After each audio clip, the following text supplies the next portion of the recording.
Good morning friends. गेंजेट learning Guruji platform में आप लोग का स्वागत है, हार्दिक अभिनंदन है। तो डेली हम लोग यहाँ पे बिहार शिक्षक भर्ती से रिलेटेड लगातार प्रश्नों का प्रैक्टिस कर रहे हैं। तो सुबह में जो हम लोग की प्रैक्टिस सेट चल रही है डेली, वह जो है हिंदी साहित्य से रिलेटेड चल रही है। आज की जो मॉडल पेपर रखी गई है, आज की मॉडल पेपर 2 रखी गई है। तो हम लोग दोपहर में भी प्रैक्टिस सेट प्रश्नों को करते हैं। वो जो प्रैक्टिस सेट होती है दोपहर में, वह प्रीवियस ईयर के प्रश्न होते हैं और बहुत सारे बुकों का निचोड़ होता है। SCERT और NCERT लेवल के प्रश्न आपको उस क्लास में देखने को मिलते हैं। तो ये भी क्लास आपके लिए बहुत इंपॉर्टेंट है, क्योंकि आप सिलेबस देखे हैं, हिंदी साहित्य का अभी प्रश्न बिहार शिक्षक भर्ती में पूछा जाएगा, जो टायर 2 का एग्जाम होगा। तो आप लोग को अगर ये PDF चाहिए साथियों, तो नीचे डिस्क्रिप्शन में टेलीग्राम चैनल का लिंक दिया गया है, आप वहाँ पे जाइए, विजिट कीजिए और वहाँ से जो जो क्लासें होगी वहाँ पे आप लोगों को PDF मिल जाएगी। ओके, तो आप लोग से निवेदन है, प्रार्थना है कि आप लोग इस चैनल से जुड़िए, इस परिवार से जुड़िए और आप लोग को आगे बढ़ाने में हमारे जितना भी सहयोग रहेगा, हम आप लोग का सहयोग जरूर करेंगे। इस बार आप लोग जरूर बिहार शिक्षक भर्ती में सफलता हासिल करिए। तो आप लोग एक परिवार से जुड़िए और इससे जितना हो सके आप परिवार को बड़ा बनाने में जरूर मदद कीजिए। तो आइए देखते हैं पहले प्रश्न पे, बिना देर के हुए। यहाँ पे जो पहला प्रश्न कर है कि सुदामा चरित और ध्रुव चरित, इसके रचयिता के क्या नाम है? तो इनके जो रचयिता है नरोत्तम स्वामी हो जाएंगे। यहाँ पे बी ऑप्शन जो है राइट आंसर होगा। ध्यान रखिएगा आप लोग, सुदामा चरित और ध्रुव चरित, इसके रचयिता कौन है? तो नरोत्तम स्वामी हो जाएंगे। क्लियर। आगे प्रश्न आते हैं दूसरे पे। दूसरा जो यहाँ पे प्रश्न है कि रहीम का जन्म कब हुआ था? रहीम का जन्म कब हुआ था? तो रहीम जी का जो जन्म हुआ था 1556 ईस्वी में हुआ था। कब हुआ था? तो 1556 ईस्वी में रहीम का जन्म हुआ था। आगे प्रश्न आते हैं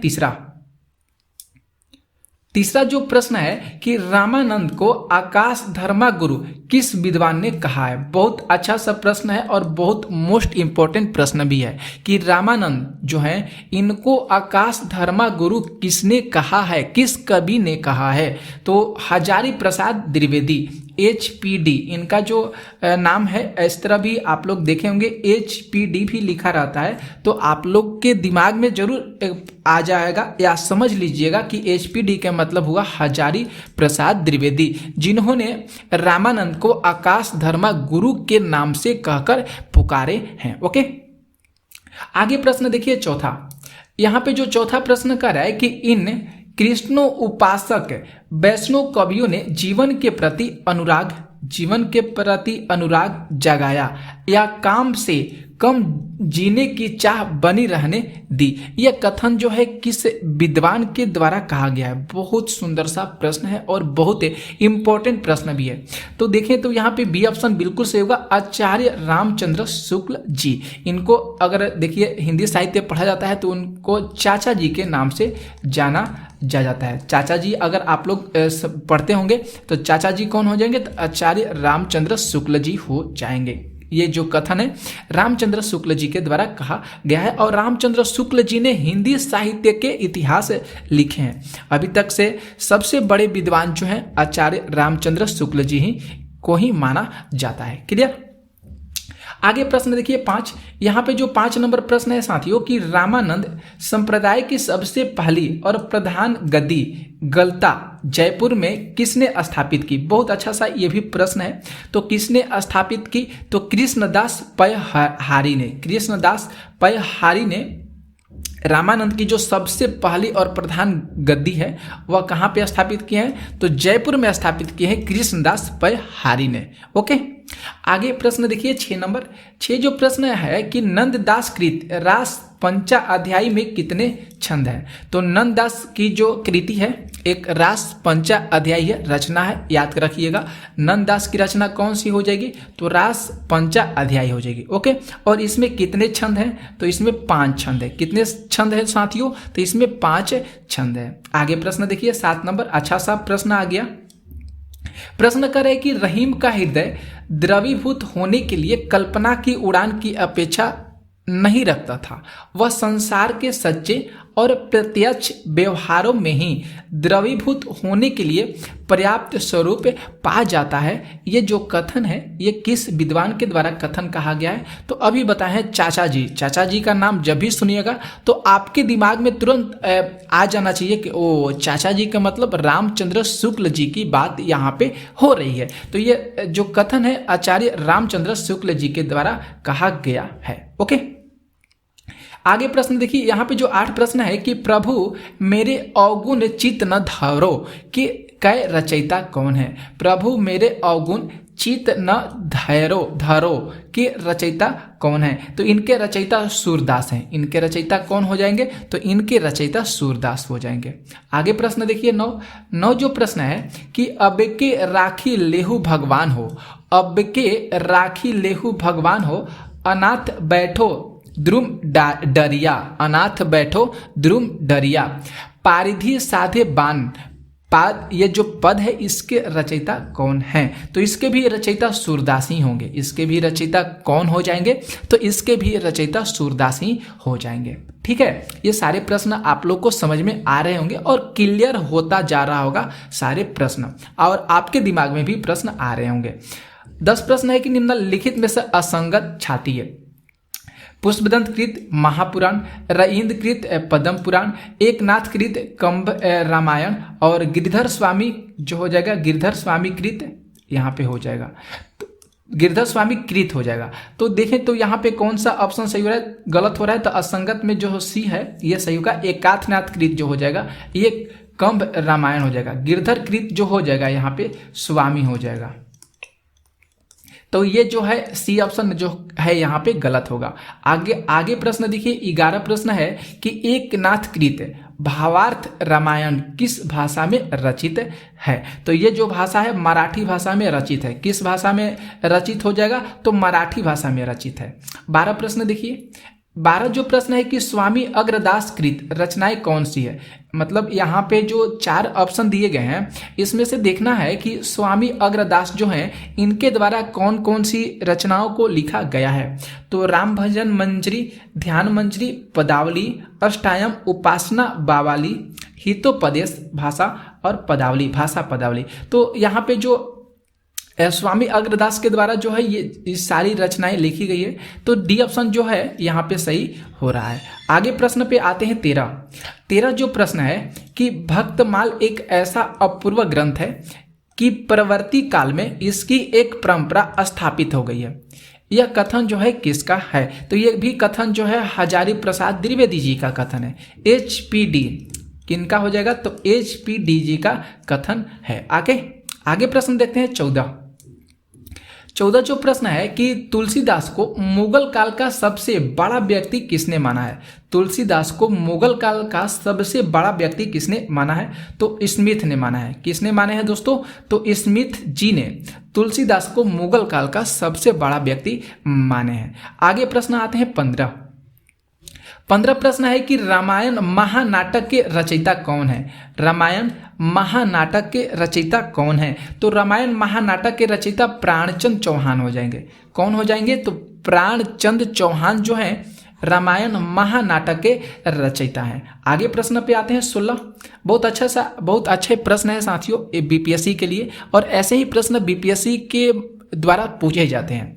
16 प्रश्न करें कि हनुमान नाटक के रचयिता कौन हैं? तो इसके जो रचयिता हो जाएंगे हृदय राम हो जाएंगे। कौन हो जाएंगे? तो इसके रचयिता हृदय राम हो जाएंगे। 17 प्रश्न है कि उत्तर तोतादरी किसे कहा जाता है? उत्तर तोतादरी किसे कहा जाता है? तो गलता जी को कहा जाता है। किसे कहा जाता है? तो गलता जी को उत्तर तोतादरी के नाम से जाना जाता है। आगे प्रश्न आते हैं 18 प्रश्न है दोस्तों कि तुलसी पूर्व परंपरा में किन राम भक्त कवियों का उल्लेख मिलता है? जो तुलसी पूर्व परंपरा है पहले का तुलसीदास जी का, उसमें राम भक्त के जो कवि हैं वे कौन कौन से मिलते हैं? उनका उल्लेख कौन कौन सा मिलता है? तो उनका उल्लेख जो है विष्णुदास मिलते हैं और ईश्वरदास, दोनों जो हैं राम भक्त के कवि माने जाते हैं। ये ऑप्शन जो है यहाँ पे सही हो रहा है। इसके बाद आते हैं अगले प्रश्न पे साथियों। 19 नंबर प्रश्न करे कि काहे न कानी करो बिनती, तुलसी कलिका बिहाल कियो है।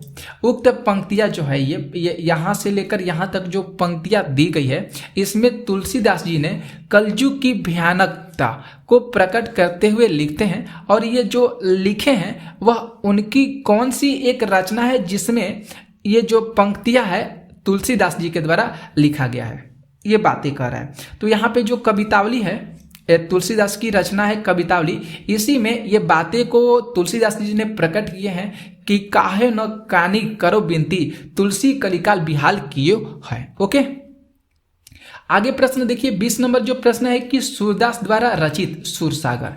अब एक सूरदास की रचना है सूरसागर, इसमें किस स्कंद में राम कथा का वर्णन मिलता है, राम कथा का वर्णन किस में किया गया है, कौन कौन से भाग में। तो इसमें बात करें तो सी ऑप्शन सही होगा।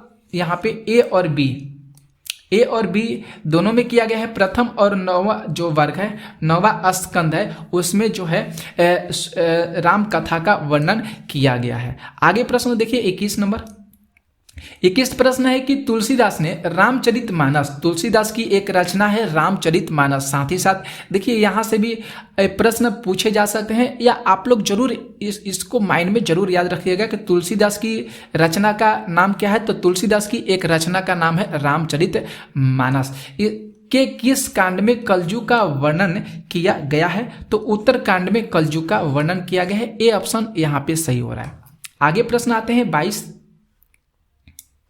यहाँ पे जो साथियों 22 प्रश्न है कि जाखू मड़ियार द्वारा रचित रचना कौन सी है। तो इनके द्वारा जो रचित रचना है हरिश्चंद्र पुराण हो जाएगा। इनके द्वारा कौन सी रचना है, तो हरिश्चंद्र पुराण हो जाएगा, हरिश्चंद्र पुराण।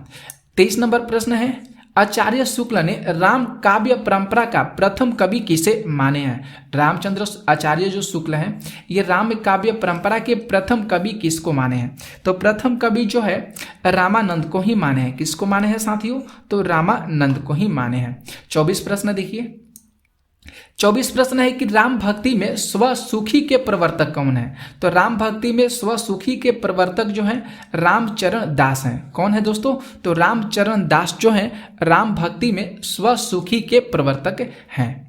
आगे देखिए 25 नंबर प्रश्न, अच्छा सा प्रश्न आ गया जो मिलान करने वाला प्रश्न है। यहाँ पे संप्रदाय दिया गया है क ख ग और घ में, और इनके स्थान दिया गया है कि जो वारकरी संप्रदाय है ये किस स्थान से बिलोंग करता है। पंच संख्या संप्रदाय, सहजिया संप्रदाय और शास्ता पूजक संप्रदाय किस जगह से बिलोंग करता है, मतलब किस स्थान से जुड़ा हुआ है। ओके, तो डायरेक्ट मैं आप लोग को बता देते हैं कि जो वारकरी संप्रदाय है ये महाराष्ट्र से जुड़ा हुआ है। ठीक है, इसके बाद पंच संख्या संप्रदाय उड़ीसा से, सहजिया संप्रदाय बंगाल से, और शास्ता पूजक जो संप्रदाय है केरल से जुड़ा हुआ है। तो 2 1 4 3 विकल्प यहाँ पे क्या होगा, सही होगा। तो देख लीजिए यहाँ पे दिया है 2 1 4 3 ऑप्शन में दिया गया है, इसलिए यहाँ पे ऑप्शन सही हो रहा है। आगे प्रश्न देखिए 26 प्रश्न है कि हित तरंगिणी किसकी रचना है। तो हित तरंगिणी जो है ये कृपाराम की रचना है। किसकी रचना है, तो कृपाराम की रचना है हित तरंगिणी। 27 प्रश्न देखिए। 27 प्रश्न कर रहे कि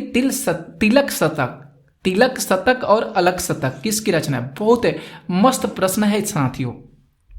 तो तिलक शतक और अलग शतक जो रचना है मुबारक की रचना है। किसकी रचना है, तो मुबारक की रचना है। 28 प्रश्न देखिए। 28 प्रश्न है कि खड़ी बोली गद्य की पहली रचना कौन सी है। तो खड़ी बोली गद्य की पहली रचना चंद छंद वर्णन की महिमा। ए ऑप्शन जो है यहाँ पे सही होगा।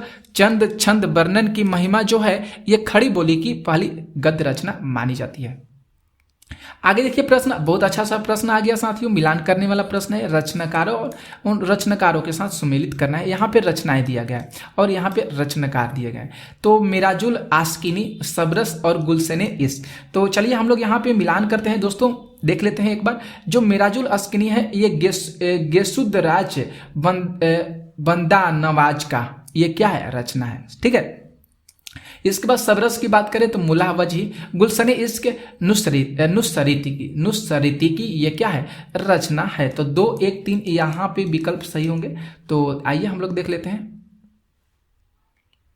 माफ़ कीजिएगा साथियों, हमने यहाँ पे मिस्टेक कर दी है, हमने यहाँ पे गलत मिलान कर दिया है, ठीक है। जो यहाँ पे जो साथियों माफ़ कीजिए, मेराजुल आस्किनी है, यह नुस्सरीती की रचना है, ये जो है नुस्सरीती की रचना है, यहाँ पे 2 होगा। ये वाला सबरस सही से हम मिलान कर दिए, इसका सही होगा। और गुलशने इश्क जो हो जाएगा, यहाँ पे इन्हीं की रचना हो जाएगी, गेसुदराज बंदा नवाज का हो जाएगा। तो 2, 1, 3 जरूर आप लोग याद कीजिएगा। इसके लिए माफ़ी चाहते हैं, थोड़ा ध्यान नहीं दिए, भटक गया ध्यान। आगे देखिए, यहाँ पे द ऑप्शन सही होगा। ओके, आगे प्रश्न आते हैं 30 नंबर। 30 नंबर जो प्रश्न है कि यहाँ पे 30 नंबर जो साथियों 30 नंबर प्रश्न है कि कौन सी पंक्ति कबीर की नहीं है। तो यहाँ पे बात करें, डी ऑप्शन सही होगा। अब तो अजपा जपू मन मेरो, अब तो अजपा जपू मन मेरो, ये जो पंक्ति है कबीर की पंक्ति नहीं है, बाकी सारी पंक्तियां कबीर की है। 31 प्रश्न देखिए, 31 प्रश्न है कि किसकी भाषा को अवधि का अर्धान कहा जाता है, किसकी भाषा को। तो यहाँ पे जो जायसी की जो भाषा है, जायसी की भाषा को अवधि को अर्धान कहा जाता है। 32 प्रश्न देखिए, 32 प्रश्न है कि आलो उजाला नामक कवि ने किस रचना का बंगाल अनुवाद किया गया है। आलो उजाला नामक कवि ने, आलो उजाला नामक एक कवि हैं, इन्होंने बंगाल अनुवाद किए हैं कौन सी रचना को। तो बहुत अच्छा सा प्रश्न है। तो माधवानाल कामकंदला, माधवानाल का जो कामकंदला है, ये जो रचना है बंगला अनुवाद में इसको किया गया है आलो उजाल नामक कवि के द्वारा। 33 प्रश्न है कि नामदेव का संबंध किस प्रवृत्ति से है। तो नामदेव का जो संबंध है सगुण निर्गुणवाद से जो है संबंधित है, किस प्रवृत्ति से है, तो सगुण निर्गुणवाद से रिलेटेड है। 34 प्रश्न है, 34 प्रश्न है कि पद्मिनी चरित्र किस कवि की रचना है। तो पद्मिनी चरित्र जो रचना है लालचंद की रचना है, किसकी रचना है, तो लालचंद की रचना है। इसके बाद आते हैं 35 प्रश्न है कि निम्नलिखित में से भक्तमाल में किसका नाम नहीं है। तो यहाँ पे बात करें तो भक्तमाल में जो मलुक दास जी हैं, इनका नाम नहीं है, किनका नाम नहीं है, तो मलुक दास जी का नाम नहीं है। 36 प्रश्न है कि रामानंद किसकी शिष्य परंपरा में है। रामानंद जो है किसके शिष्य परंपरा में है। तो यहाँ पे रामानुजाचार्य के शिष्य परंपरा है। रामानंद जो है किसके शिष्य है, तो रामानुजाचार्य के शिष्य है। 37 प्रश्न है कि भक्ति का प्रस्थान ग्रंथ किसे कहा जाता है। तो भक्ति का प्रस्थान ग्रंथ जो है भागवत को कहा जाता है। किसे कहा जाता है, तो भागवत पुराण को कहा जाता है। 38 प्रश्न है कि हंस जवाहिर नामक प्रेमा आख्यान किसने लिखा है। हंस जवाहिर जो प्रेमा आख्यान है कासिम शाह के द्वारा लिखा गया है। किसके द्वारा, तो कासिम शाह के द्वारा। 39 प्रश्न देखिए, ये पंक्तियां है। 39 प्रश्न कर रहे हैं कि केहू न काहू की कानी करे, सिगरी ब्रज वीर बिकाई गए हो, किसकी पंक्तियां है। तो ये जो पंक्तियां है देव की पंक्तियां। किसकी पंक्तियां साथियों, तो देव की पंक्तियां है। 40 प्रश्न है कि रामानंद ने किसकी उपासना पर जोर दिए हैं। तो रामानंद ने राम की उपासना पर जोर दिए हैं, अधिक ज्यादा जोर दिए हैं। डी ऑप्शन यहाँ पे सही होगा। 41 प्रश्न देखिए, 41 प्रश्न है कि निर्गुण धारा की शाखा निम्न में से कौन है। निर्गुण धारा की जो शाखा है इसमें कौन सी हो जाएगी, तो प्रेमाश्रयी शाखा हो जाएगी। कौन सी शाखा, तो प्रेमाश्रयी शाखा। 42 प्रश्न देखिए, 42 प्रश्न करे कि भक्ति धर्म का रसात्मक रूप है, ये बात किसने कही है। तो भक्ति धर्म का रसात्मक रूप है, ये चाचा जी के द्वारा कहा गया, आचार्य रामचंद्र शुक्ल जी के द्वारा कहा गया है। 43 प्रश्न है कि देह जैसा तीर्थ न मैंने सुना न देखा। देह जैसा तीर्थ न मैंने सुना न कभी देखा, ये कथन किसका है। तो ये कथन जो है सरहप्पा का कथन है। किसका कथन है, तो सरहप्पा का कथन है। 44 प्रश्न है कि रबिया कौन थी। तो रबिया जो थी एक सूफी संत थी। कौन थी, तो रबिया एक सूफी संत थी। 45 नंबर प्रश्न देखिए, 45 प्रश्न करें कि बंगाल असम में ब्रजभाषा प्रभावित बंगला असमिया को क्या कहा जाता है। तो इसको जो है ब्रज बुली के नाम से जाना जाता है। बंगाल में किस नाम से इसे जाना जाता है, तो ब्रज बुली के नाम से। 46 प्रश्न है कि कबीर की मृत्यु किस सन में हुई थी। तो कबीर की मृत्यु जो है 1518 ईस्वी में हुई थी। कब हुई थी, तो 1518 ईस्वी में हुई थी। 47 प्रश्न देखते हैं दोस्तों कि निम्नलिखित में से कौन सी कबीर की उक्ति नहीं है। तो यहाँ पे जो डी ऑप्शन है ये नहीं है। अब तो अजपा जपू मन मेरे, ये कबीर की उक्ति नहीं है। 48 प्रश्न है कि मीराबाई को मीराबाई किसके शिष्या का, मीराबाई को किसका शिष्य कहा जाता है, मतलब किसकी शिष्य है मीराबाई, तो ये रैदास के शिष्य है। किसके शिष्य है, तो रैदास के शिष्य है। 49 प्रश्न देखिए, 49 प्रश्न करे कि मानुष से प्रेम भऊ बैकुठी, ये किसकी रचना की पंक्ति है, तो ये पद्मावत की रचना है। ठीक है, ये किसकी रचना है, तो ये पद्मावत रचना की पंक्ति है।